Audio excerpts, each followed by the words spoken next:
Good morning, good evening, good afternoon, whatever may be the case. Again, my name is Cecil Young. I've been coming to you now for the last 3 years. Very honored and proud to be able to be a part of Soundview Media in Stratford, Connecticut, as well as to be put on YouTube. I want you to know that on YouTube you will be able to download all of the different shows that I've done over the last 3 years. These 3 shows were done over the last 3 years to prove the point of what's been going on in the city. You know, you're talking about President Trump being the king. Well, there's not only a king out in the United States up there in Washington, there's also the king in the city of Bridgeport, and his name is called Joe Ganim. He's the mayor of the city of Bridgeport. And it really troubled me that I asked that Mayor Joe Ganim, who you see here, who likewise was given a second chance. He was given a second chance when he was indicted and arrested, and served time in prison, for a crime that he was allegedly charged with and did time for it, as well as Newton, as well as, others in the past. And it troubles me that when it comes to me, it seems that for some reason or another, they can't seem to want to respond to this letter that was dated April 8th, pertaining to Ernest Newton and Nina Martinez, requesting a meeting to deal with my concerns pertaining to my rights being violated by city and state officials. Now, it's a shame and a disgrace that I have to keep coming back and forth 3 years now. All right, I did this in 2006 when I got terminated. Now, I've been 16 years, I've been going to the city council requesting that someone look into this allegation to see if whether or not the city was justifiable in terminating me or not. That's all I asked for. And I said, if you find that the city was justifiable, so be it, call it out. Knowing all of the evidence that I've given to you, and everyone who sees this show, you can download it on YouTube or Soundview, and you will see all of the specifics of me backing up everything I've said to this show for the last 3 years. 3 years now, 2016. I kept on going. Now here it is, 2016. I get mad as hell and I said I'm not gonna take it anymore. So what do? I use a word that I usually don't use, but I used it because I was angry. I've used every other word for the last 10 years, 16 years, trying to get them to respond to my concern. Remember this, 27 and a half years working for the city of Bridgeport in all capacities. 27 and a half years. And all I asked for was a hearing to justify if the city was justifiable in responding to me by terminating me unjustly. You see here, these 2 council persons requested it. Two minority council persons requested it, as the request of George Cruz, who requested that Newton look into this for me. And I thank George Cruz for going out of his way to convince Councilman Newton, who was a part of the terminated dirt piles back in 2004, 2005, when I complained about him at the city health department. Do you know that that building is now closed down and has been closed down now for about 5 or 6 years or more? Why? Because it was it was a sick building. People died because of what was going on in that building, I believe, based on the evidence that I got over the years. That is the reason why that building is standing just as strong as any other building that was just built. No falling to the side or weakened down, but it was contaminated with all types of cancers, type of stuff that caused people probably lives that could have been saved. But because they ignored it, just like they ignored the terminated dirt piles that I talked about that caused me to lose my job, that was dug up right next to this building, where thousands of young kids, babies, going there every day for WIC benefits, to get their kids taken care of, inhaling those kind of contaminated piles. In that city yard, that same building on 752 East Main Street, there were kids playing on these contaminated dirt piles. Now, I don't mean to be blowing the whistle because I want to blow the whistle. It's not about that. But when you have health inspectors tell me, Cecil Young, community activist, for over 30-something years, Cecil Young, those piles are contaminated. They've been there for a long time. Kids are playing on them. You need to say something about it. So instead, I went in forward and said something about it, which led to me losing my job. Now, they couldn't do it, because they're inspectors. They have high quality jobs paying them big money. They couldn't do it.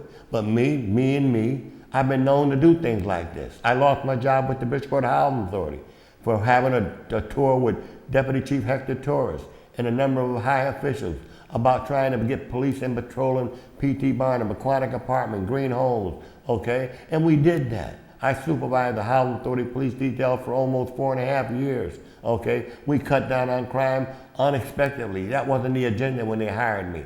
Their agenda was to make sure that they stay on the job, that they do not just leave the equipment that they were assigned to watch.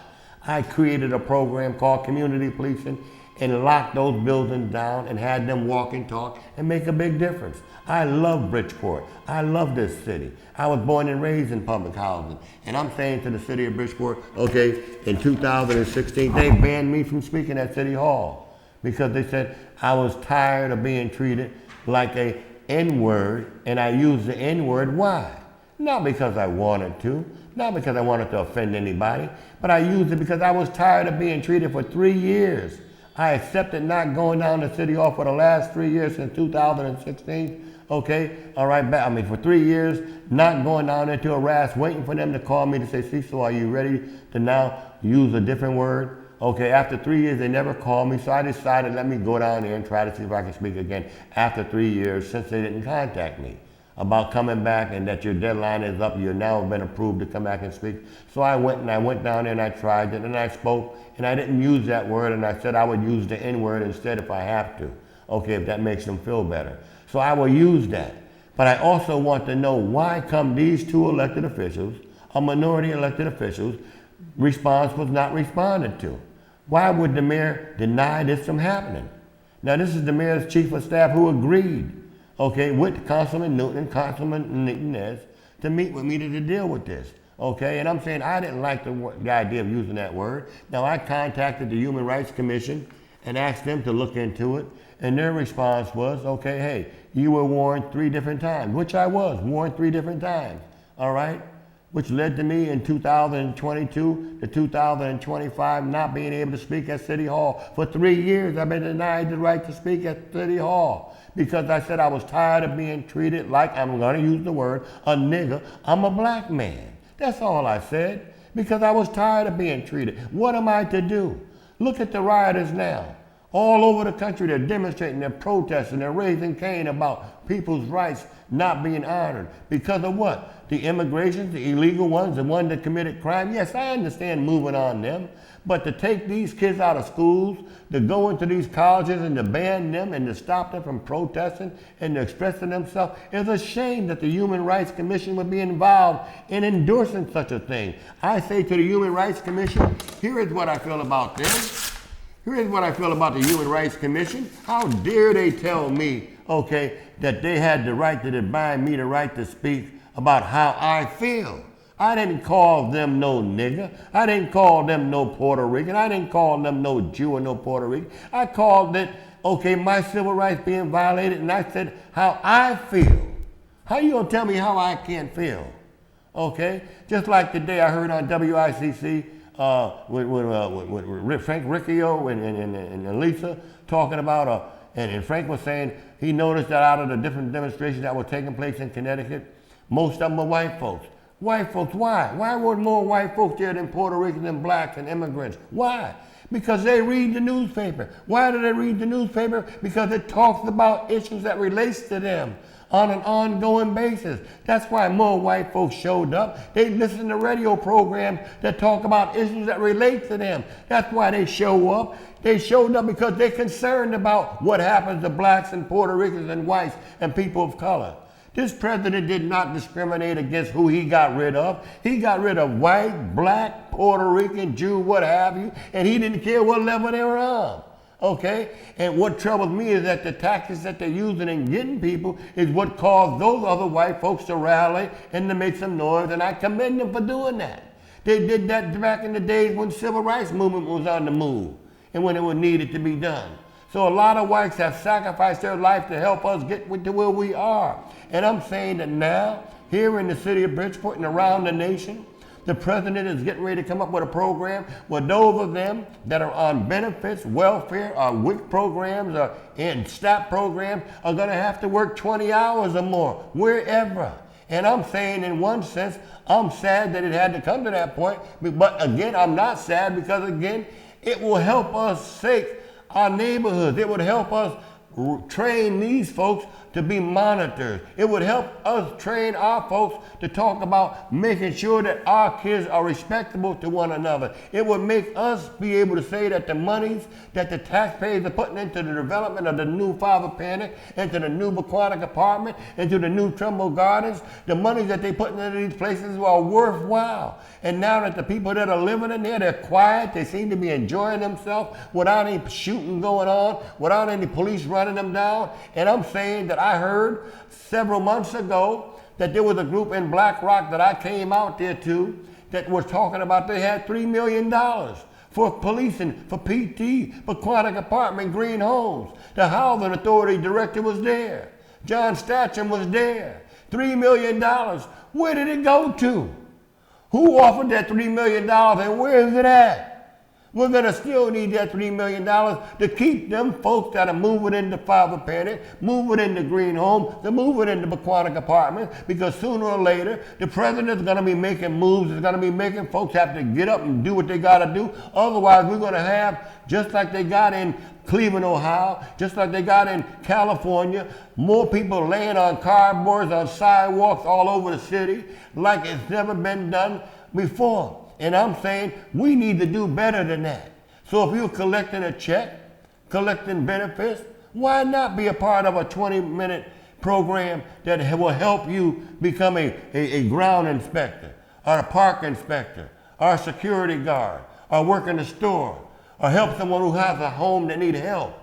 There's a number of things that we can do with people that got skills, that got intelligence, that can do electrical work, that can do plumbing work, that can do carpenter work. So we can take this American citizen that this president is going to make you do it whether you want to or not. You either going to work, pay, or play, or you out the door. Simple as that. And I'm saying to avoid all of that clashing, why not get together and talk about what are we going to do with these folks when at the end of the year, they come up with a program saying, what do you got?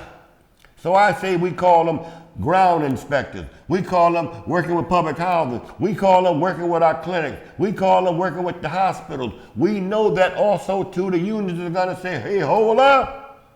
You can't come in here. We're union. We're organized. So we say to the union, let's work it out. These folks got to have somewhere to go. They need real skills. They need real involvement. But if you find that we are saving your money in your company and in your business, you should be able to hire one or two of those folks that we give you for free for 6 months or a year. We can do things that are positive to make a difference, okay? I talked before about rats and roaches and all the above. All I'm saying is that there's much that we can do that we're not doing, and I'm asking you to please join in with me to help me get them to respond to these council persons who are trying to give me my vindication. I deserve to be free. I am a free man. And what I'm going to do is now play a little bit about why I said I deserve to be free.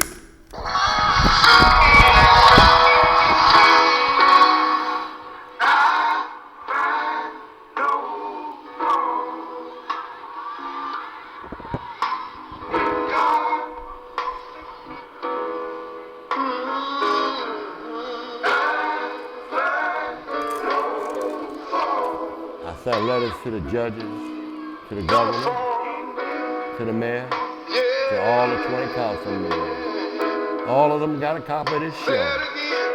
I've sent them all. They got it in black and white, every council member, the mayor, the governor, and all of the same judges that threw my case out of court. I've done everything the right way. They said if you get mad, don't get angry. Take it to court. Look at what I did. I took it to court and I mailed it all to all of them. Cost me $150-something. To the governor, to the senators, to all of those of them that are out there. Help me. Help you. Help myself. Get the justice I've been denied. Listen to what the Reverend got to say. Listen to what Paula said. He told him, said, now innocent man. All right. Oh, innocent man, I can't find no fault. He couldn't find no fault because I didn't do nothing wrong. Bring me some water. Bring me some water. Lord have mercy, somebody. Yes. Cause I don't want to be guilty. Killing this innocent man. He didn't want to be guilty of killing this innocent man.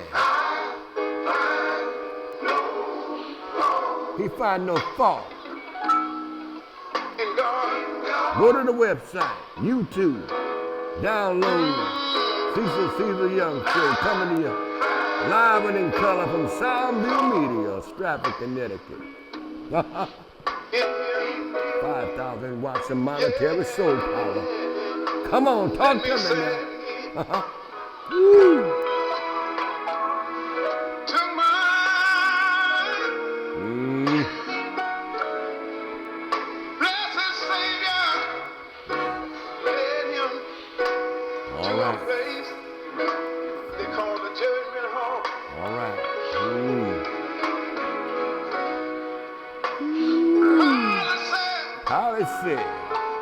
Give me my freedom.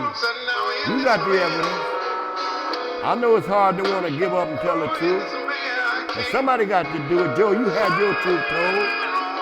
You say you want your license back because you deserve it. I want my rights back. I got a right to vindicate myself. I've given you evidence in black and white, giving you audio of the persecutors.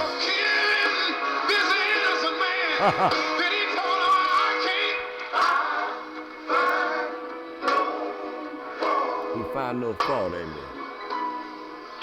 In God.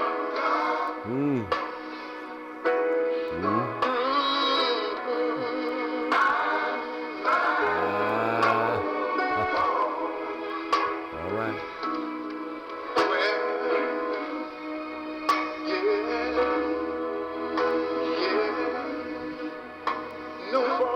No fault. I told you I didn't do nothing wrong.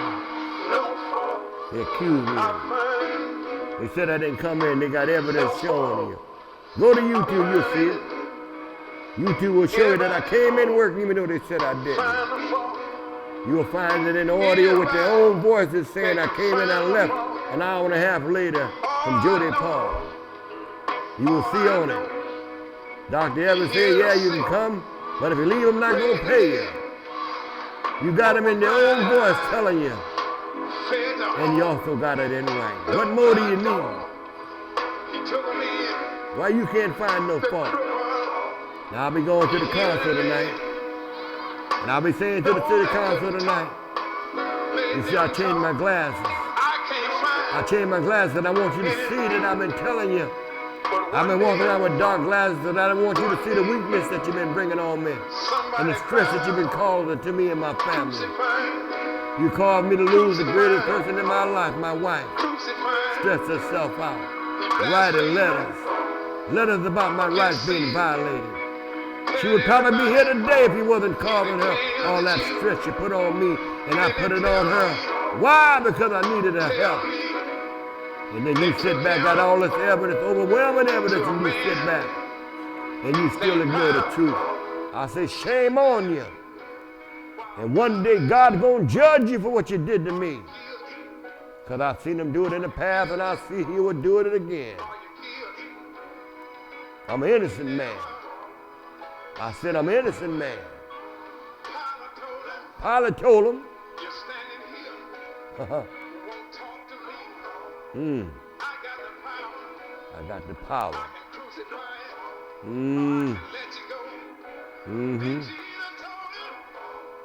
He said he find no fault in what I did. Look at the evidence. Go to Soundview. Go to April 12th, April 13th. You will find all of the evidence in black and white as well as in audio. Help me, help you, help yourself.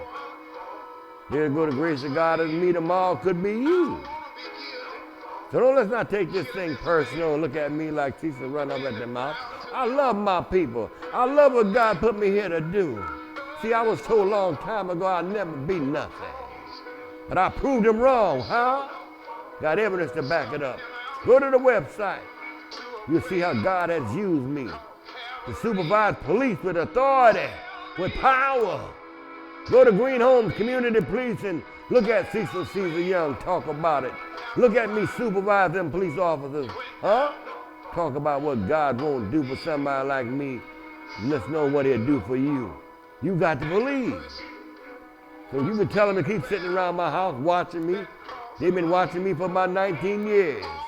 Sitting on the side of the house, in front of the house, on the side of the house, thinking they're going to intimidate me, going to take me out. I know the mayor wanted to have me taken out. I know the governor and some of his people that he appointed to them positions won't take me out. Gerald Wayner, Mike Cohen, Dr. Evans, Jody Paul, Albert Murphy. They all violated my civil rights.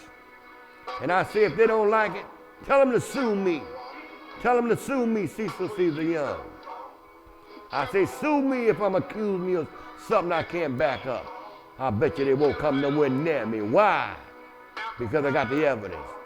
So I'm saying to the Connecticut Post, WICC, Frank Riccio News 12, I sent you all a copy of what I've been talking about.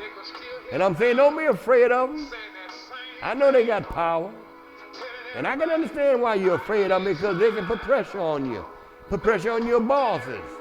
And I know your bosses say, don't you get yourself involved in something that Cecil's trying to get you involved in because we may not be able to get out of it.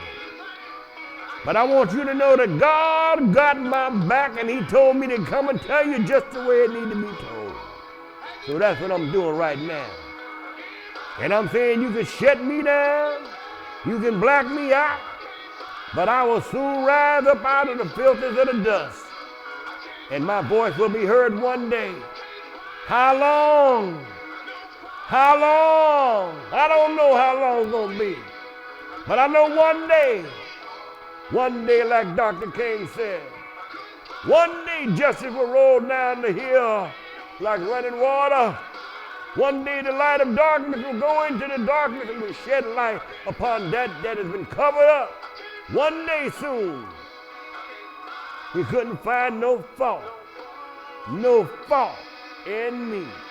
So why don't you let me free? I got a right to be free. I'm a Mandingo. I'm an American Mandingo. I deserve to be free. Come on.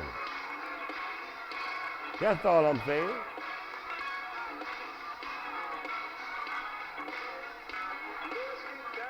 Let's get down.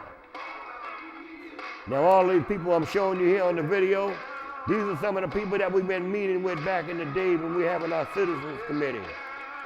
This committee was meeting around the city and we had it going on. We were meeting every week until the mayor got a hold of them, and next thing I know, all of them began to flip-flop. Warren Blunt, Don Clemens, Ed Gomes, Ernest Newton, there they go. There they go. James Holloway, Fleeta Hudson right there, Shirley Bean, a number of the business folks from the East End. We were meeting once a week at the Moon Yacht Club. Craig Kelly, retired Lieutenant Fire Department, Reggie Walker, neighborhood house. We had a little everybody in the neighborhood talking about coming together. We were having breakfasts at the New Moon Yacht Club. Fleeta was saying that she'd been at City Hall for years, crying out that the mayor would never stop by and say even hello to her. See, I'm talking about it now, but I'm going to let you hear it from her own mouth one day next week or the week after. But I want you to know that we deserve better than what we've been getting. Look at Ralph Ford. He's the district leader on the East End. All of them was crying out to the Pharaoh, we need help. All of them. All right. Jim Grantham.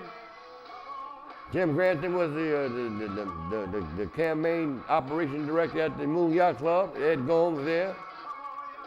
We were meeting once a week. We had agreed that the mayor was not meeting with any of them. Said he wasn't going to meet with them, and he had not met with them until we started organizing. And once we started organizing, David Daniels and all those other folks that were being locked out and not being paid attention to began to come around. And after a while, they started being able to get the access to the mayor in a way where they couldn't get it before. Next thing you know, we started going down Down. Down. Look at that. We had them showing up every week. But because jealousy began to set in, worried about me. That was my radio. That was my camera. Those were my mics. That was me helping to get these people organized to come out there to meet with us. We met with them. They wanted to be a part of something positive. They all was coming down there getting down. And we was talking to them all. You see them? But they all got broken up. Why? Because they all started getting jobs. Willie Murphy, I talked to him at the club every week. We used to talk about our so-called leaders, and one day we need to sneak out sometime and catch them in the alley and pop them upside the head just to wake them up. Same one I used to talk to every week. Turn around, next thing I know, he took my job, my sheriff job. James Holloway, right there, city councilman, James Holloway. My brother, Leonard Young. My other brother, Michael Young. Holloway, and a number of the other brothers from the neighborhood. Business folks from the East End, Butchie Laws, Dave Roebuck, Francis Roebuck. All of the above. We had them showing up every week. Julian Braxton, NACP president. Carolyn Naw, NACP president. We had them all there on the East End meeting every week, and that's all we had to keep on doing. So I say, please tune in to the next show, because there's going to be much more that we're going to have to bring to you, and we want you to be a part of this. And we know that what we're saying to you today, we may not get it all out, but I want you to know that there's much more to come, and we will be bringing it to you live and in color, because you need to hear about it. And those of y'all that are demonstrating and are protesting, you need to organize. You need to register to vote. You need to motivate people. You need to tell folks they don't have to get locked up. President Trump has made it very clear. If you're demonstrating, you get out of hand, he's going to lock you up. So instead of getting locked up, start showing up at them rallies with voter registration cards, showing up with information to show folks that those folks that are voting against you, you begin to identify them, and on election day, you begin to mount up a charge that will take them out of office if you feel that they're not treating you right. This ain't about black and white. This is about right and wrong. It's wrong that I haven't got a response to my issues. It's wrong that we got to come out and talk about we want a community police post on the East End, which we got one, but the police never showed up. Why? Because the group got broke up. How did they get broke up? Because the mayor hired them. He put them on the payroll. And I can't find no.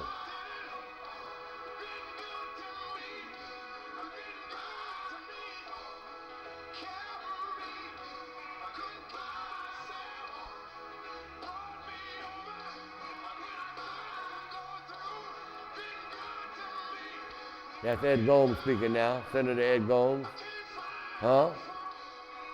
Couldn't get him to respond to my issue. Said, Ed, would you respond to why I got terminated? He couldn't do it, wouldn't do it. That's what's so sad about our people.